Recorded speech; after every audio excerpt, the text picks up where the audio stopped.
Samp&chance, let's get it started.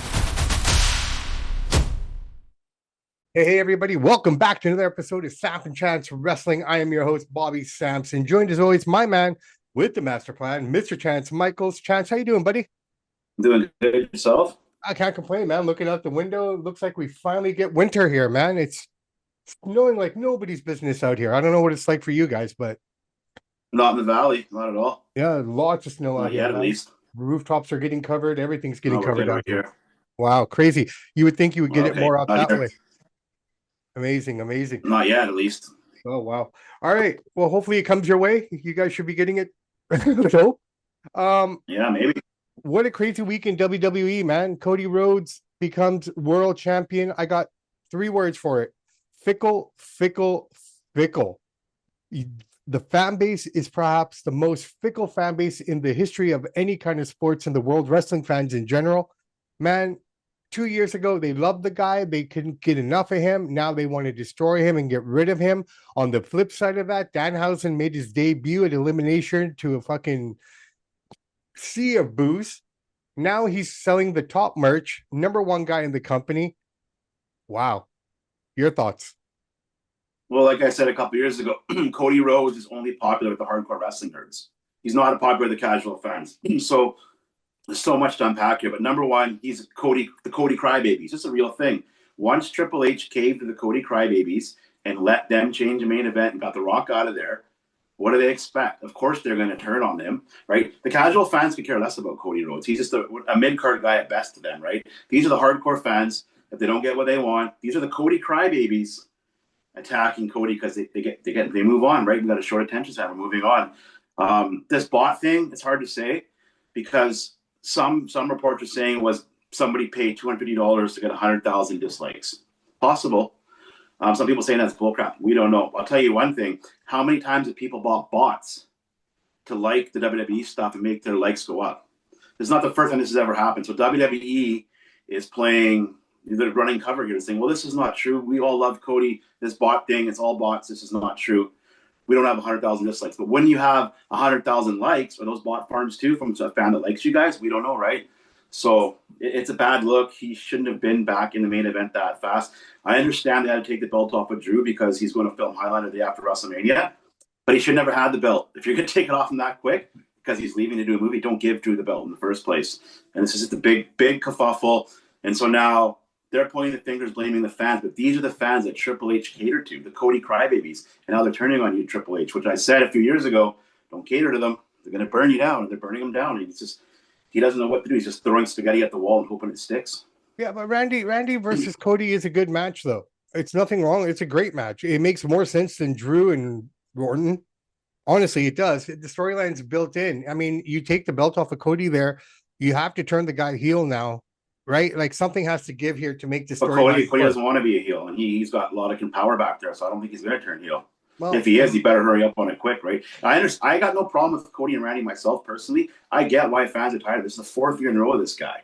He's crying all the time, and it's just like people get sick of it. It's like you hear the same song on the radio. People turn well, we've seen the same thing happen with other guys. They've done it with Roman. They've done it with Stone Cold. They did it with Rock as well. You know, like when. But Stone Cold and Rock are hold on. When they get bored, loved by the masses. Cody's not loved by the masses. No, but still, like when people turn, they turn completely, right? Like this is a not like this though. This is nothing new in wrestling. It always happens continuously. You know, everyone loves the guy because this is the guy they want and blah, blah, blah. They get the guy. And like you said, their attention spans are that of a 3-year-old child, most of these fans. They're so bloody fickle, man.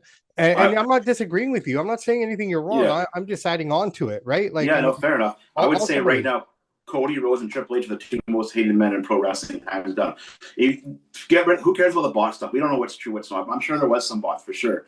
Go on X, go on Instagram, go on Facebook, go on TikTok, and just read the comments. You'll be hard pressed to find 10 positive comments about Triple H or Cody Rhodes in any of these comments. These guys will just. Well, you know what? Ultimately, this is what Vince Russo said. Never play. I don't like to use the word mark. I think it's a little extreme, but Russo says never placate to the marks. Because once you do, they control you. And Triple H made a huge mistake. They didn't know what he was doing, and now they're just scolding him over the fire. No matter what he does, they're just like. Well, it's a movement that's been started by Daniel Bryan. Vince tried to nip it in the ass, couldn't do it, and it's been going on. We've seen it with Kofi. We saw it with Daniel Bryan. We saw it with You know, if it wasn't Kofi, it was going to be Mustafa Ali, right? I mean, it's just we've seen this time and time again. We saw this with R-Truth. Like, what the hell happened to him, right? Like, they bring the guy back, he shaves his head, he looks like this new character, exciting. Okay, 1 week later, he's back to being himself again. The So, nerds have taken over wrestling, man. It happened about right? 20 years ago. The geeks are taking over. So The geeks have come from the crowd look, to the ring. the reality is the people that are all complaining are all the same people that go to these shows with their hands in the air, cheering and clapping and loving it, right? Like these fans, wrestling fans in general, are the most fickle and easiest people to persuade in any direction that you want. They don't have thoughts of their own when it comes to this, because not anymore. No, dude. This goes back to WrestleMania 13. I mean, shit. Austin and Brett went into the ring. One was the face, one was the heel. Not a single promo was cut, but by the end of the match, they hated the other guy. You know what I mean? Yeah, but those fans that watch on a dime, but they change on a dime. But those fans that watch Austin and Austin and Brett don't watch wrestling anymore. It's a whole new breed of nerds now. No, it doesn't matter. It hasn't changed though. That's being consistent. That's always happened in wrestling. It doesn't matter who's watching or not. That was pre-internet days. Now we have the internet here. The nerds, I get that. The smart nerds, in their own way. Before the internet, that's how they were as well. But the smart nerds now have taken over wrestling. Triple H goes on X and Instagram and he reads the comments and then it gets in his head. He's not booking the show for the masses. He's booking the show for them because he's scared of the reaction. The problem is when you do that, this is what happens, Triple H, and he's ran himself out of town. Well, look, I don't really have a problem with Cody myself. I don't really care. I don't have a problem. I think it's a better match. Personally, Drew should never have the belt. If he's leaving, why give him the belt? Well, that's the problem, right? Why you give the guy? You keep setting the guy up, and when you do this kind of shit to the guy, whatever he's saying, good guy or bad guy, you can't refute what he's saying. But he put himself in this position. He knew he was going to go film a film, right? Then why give it to him? But so did WWE. So why give him the belt? Well, he said something too. It's a bad choice on both sides, right? And the reality of it is, honestly, if you think about it and really break it down, this just shows me how much the fans actually care about wrestling. You know, if they're going to go this far to do the things that they do, not just in this situation, in general, it really shows you the amount of hate that they have. It shows how much they actually love it. But it's not. Yeah, you're right, but it's not the casual fans. They could care less either way. They're just not going to watch Cody Rhodes. It's the hardcore nerds that get on the internet. Because of all this, WrestleMania is going to be shit probably this year. They're going to have low numbers, right? And that's not because of the product. It's because of the political climate. It's because America's a shitty place to be right now and go. No. Right? Dude, the tickets are too much and the show sucks. No, dude, the show sucks, but people, they rely a lot on international fans coming out for this show, okay?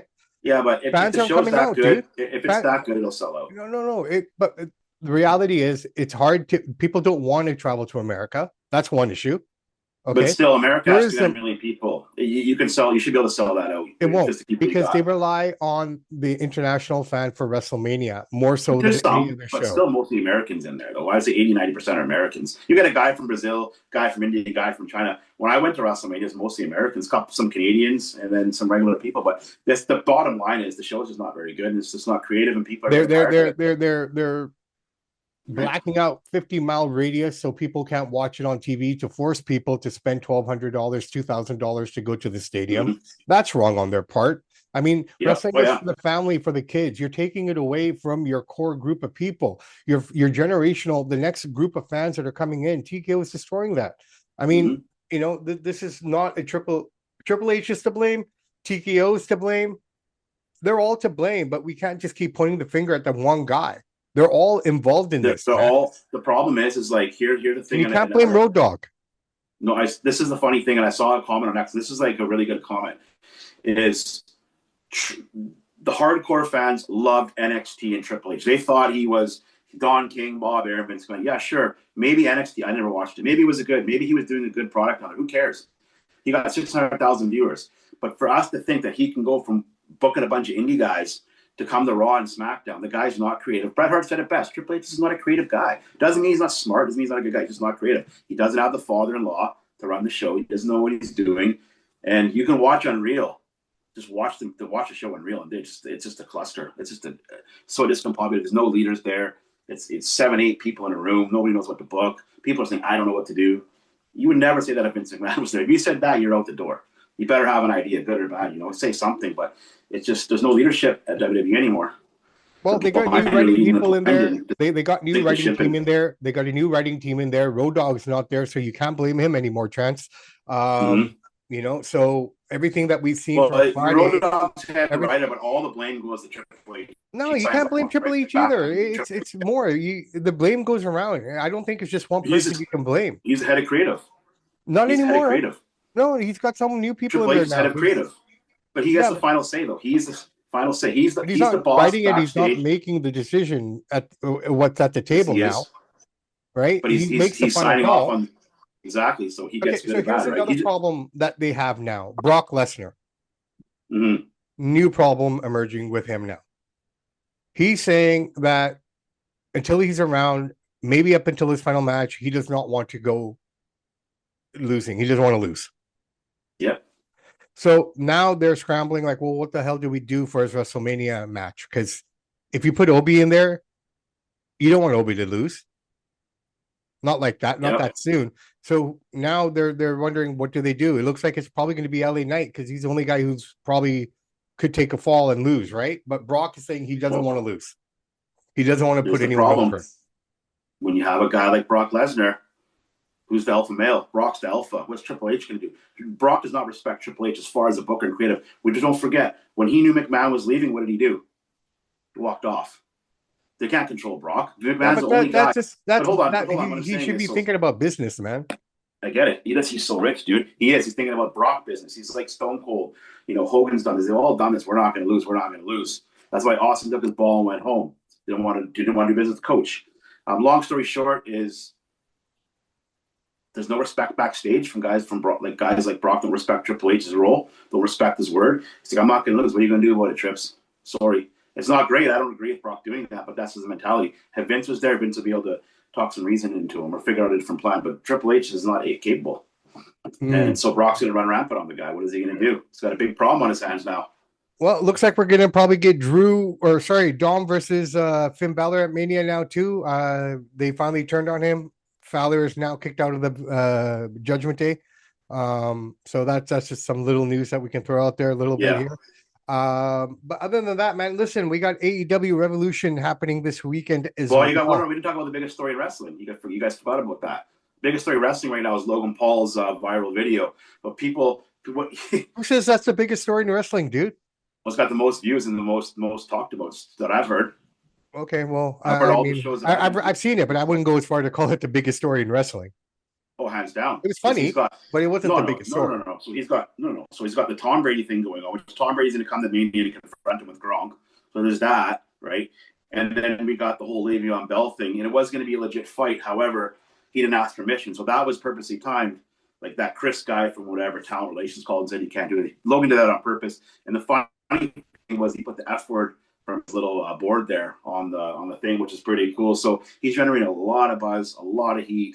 He's the most over guy in wrestling in a negative way, but he's getting the most heat because I see all the shows they're talking about in Sirius XM today. Like he's getting a lot of buzz here. And Brady and Gronk are supposed to step up at Mania, and I don't know what they're gonna do, slap him, or I don't know what they'll do, confront him because it's in Vegas. Brady lives there now, so that's huge.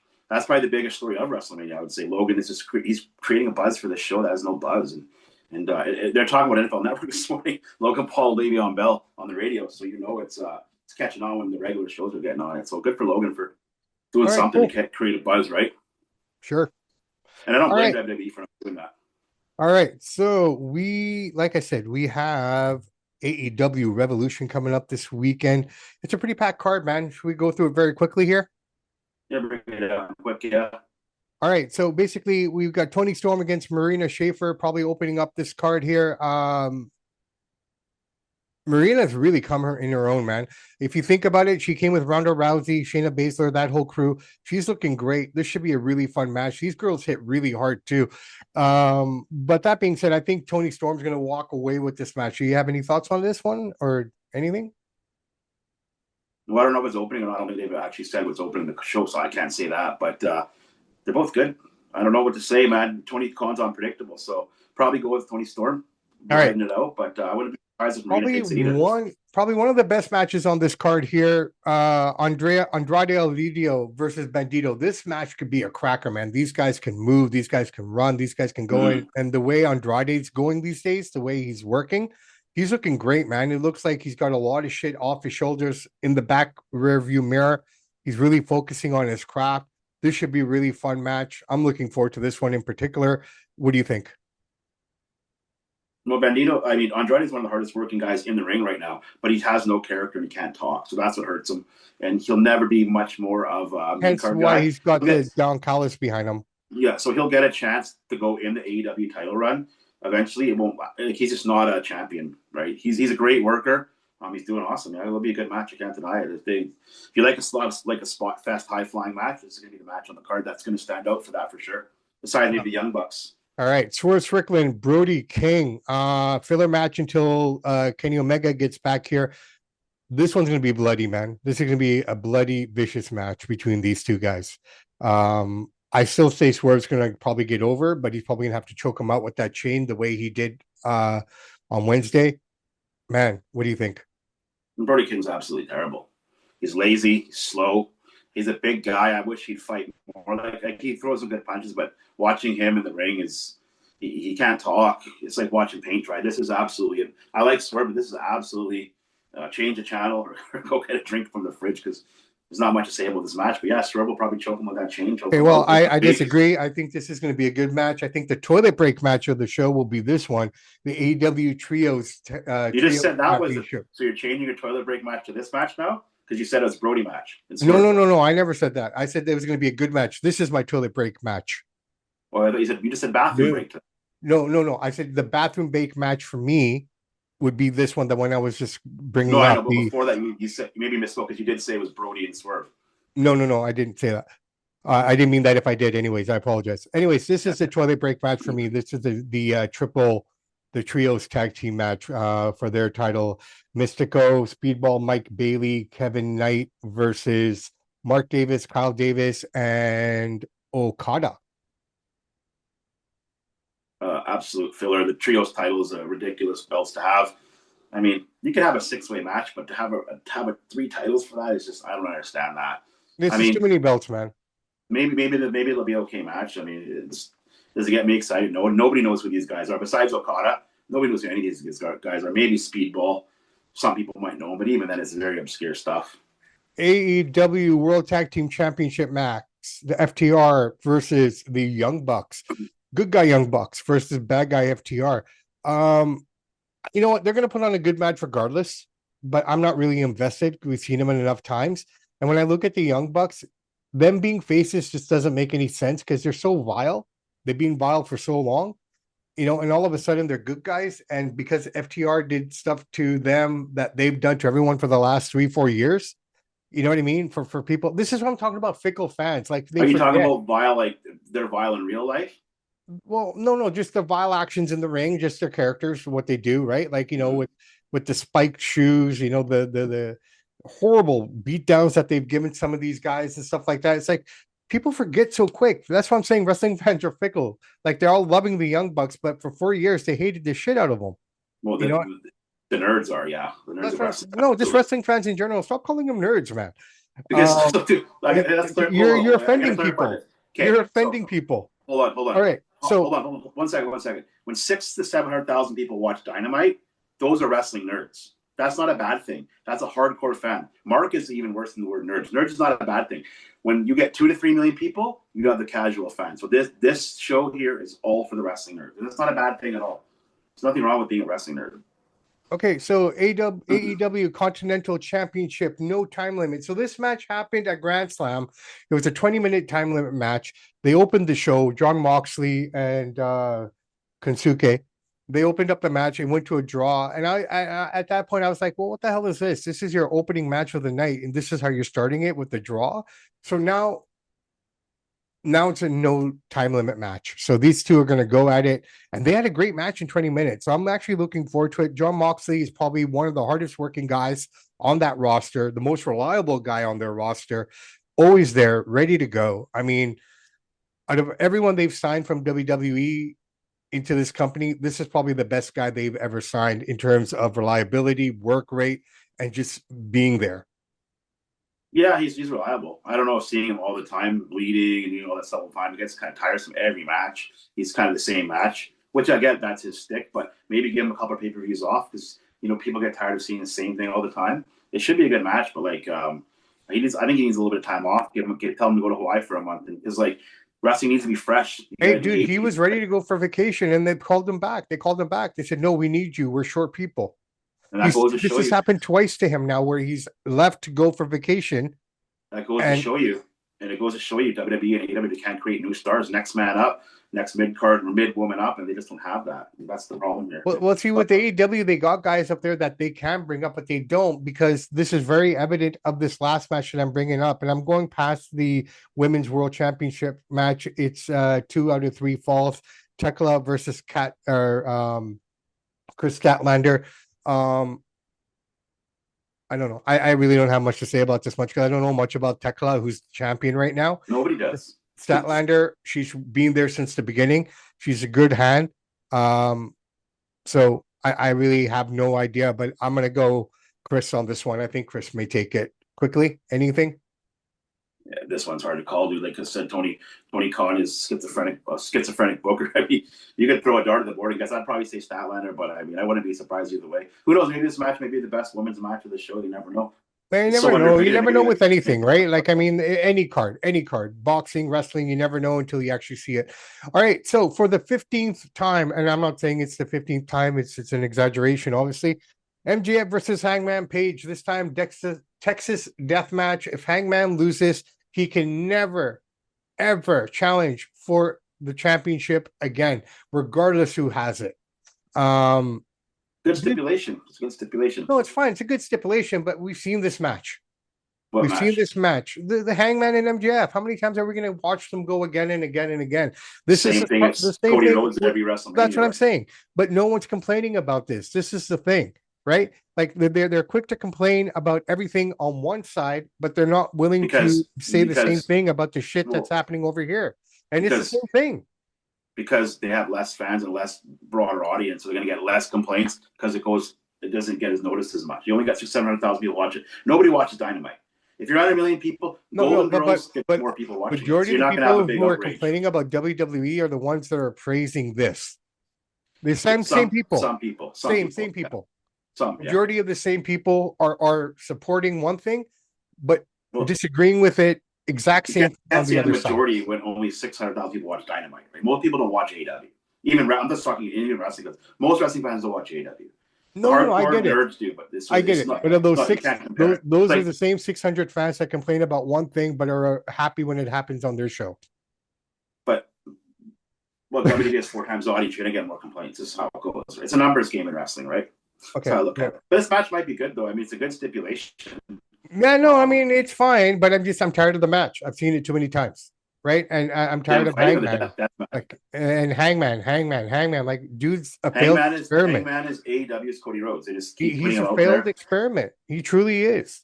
Like, I mean, him crying, winning the title takes the luster off the win. Okay. Well, Cody does the same thing. Though. And let's go back to this weekend. Charles Oliveira winning the BMF title, retire that thing. You don't. No, I know, but I agree with you with Hangman Page. I agree with you. I don't like the guy myself, but Hangman is Cody Rhodes to AEW, right? He keeps getting the title picture. He keeps crying, winning and losing it. Cody Rhodes does the exact same stuff. He's crying, he's winning and losing. And Tony Khan and Triple H, for some reason, keep wanting to give us Hangman and Cody. The reason why Khan and Triple H keep giving us Hangman and Cody, they don't have anybody else to bring up. They don't trust in their stars. They don't trust in their ability. If they did, we wouldn't be seeing this. And doesn't mean they're not going to put on a good match. Doesn't mean Orton and Cody won't be a good match. This might be a good match too. But they have a lack of mid-card and young talent that they want to push up the main event, and we just keep getting recycled matches again. So, all right. Well, we'll see. I think Hangman will take the belt because I don't see him losing it. No, I think MJF wins. I think MJF wins. He doesn't need it. Like, keep him out of the picture. He doesn't need it. Something will give in, and people forget in a year he'll be back in the title picture. But get him out. This is the time for Bobby Lashley. This is the time for Andrade. Well, Bobby's hurt right now. No, I get that, but I'm just saying, like, bring up Andrade, bring up some other names now. Like, just get him out of the picture, right? Like, it's enough. Mm-hmm. I'm just saying. And the same with Cody. He should lose at Mania. And I have no problem with that because the story is already written there. Turn Cody heel, and make it happen, man. I mean, he's not John Cena. He doesn't sell merch. You can't say Cody's number one merch seller. Number one merch seller in WWE is Danhausen, So right? Cody's the least talented of all of his family. His dad could talk better. Even Goldust had more charisma. But for some reason, Cody's since Well, I Vince think Cody's brought a him better from wrestler AEW, than his dad and brother. well, he can fly around a little more. He can't tell a story. He can't talk like dad and brother. And as soon as Vince brought him from AEW, he went to his house and signed with me. Vince just made him into this crazy, like, we're going to make you a top star because you were mid-card Rhodes. You went to AEW, you got Tony Khan to start this business with the Young Bucks, and then you turned on Tony and you ran over here, but you were dissing WWE the whole time at CM Punk. And you guys, both these crybabies come crying back, and now they're the biggest stars they've ever been. It's just like, it's crazy to me. Well, this is the world of professional wrestling. People love to hate, but that just proves how much they love the product overall. Because if they're that invested and they care that much, it just shows me how much they really care. But you're lumping in two different. I agree with you. But you're lumping in two different sections of people, right?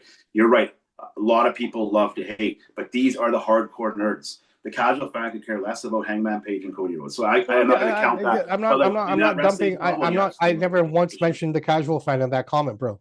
No, I know. But what I'm saying is, like, you keep saying you're assuming. But there's two sets of fans. There's the wrestling nerds, and then there's the casuals. Casuals care less about going on YouTube and liking or disliking. No, they don't. They don't. Absolutely. We have to keep that in perspective, right? No, that's fine. Yeah, that's fine. All right, brother man. It looks like we've covered everything that we need to cover here, man. It's been a crazy week in wrestling. I wonder how it's going to play out as we go along. As of now, it's 39 sleeps away from WrestleMania. So they basically got 4 Raws and 5 SmackDowns to make this card happen. Let's see what they do. Lesnar's coming out on Raw, so that'll see who takes the challenge. I'm guessing it's going to have to be LA Knight now. Forget Obafemi, forget anyone else that you may have in mind. It has to be someone he can beat, and it's not going to cost anyone because you can't put Oba out there. You can't put Gunther out there, because you don't want them to get a. Speaking of that, does Gunther still doesn't have a match? Well, I don't know who's Gunther going to wrestle. He still doesn't have a match. That's crazy. Yeah, well, there's a lot of guys who don't have a match, man. I mean, it's just this is that WrestleMania. All right, brother man. On that note, I am Bobby Sampson. He is Mr. Chance Michaels. And the words of great AC/DC, those that like and download, subscribe to the podcast, we salute you. We do salute you, ladies and gentlemen, here in the Lower Mainland. Maybe not in the Valley. It is snowing like nobody's business. First snowfall of the year, man. It's taken this long for winter to get to Vancouver. Better late than never, I guess. But I mean, it is what it is. We got to deal with it, navigate it. So that being said, people, just drive safe. Take your time. Don't rush. Stay in the slow lane if you have to. Forget the fast lane. It's not worth it. I mean, 1 minute can change everything. 1 second can change everything. And most importantly, just keep working hard. Keep working hard. Believe in your dreams. Believe in yourself. And everything will come your way. Samp and Chance are out.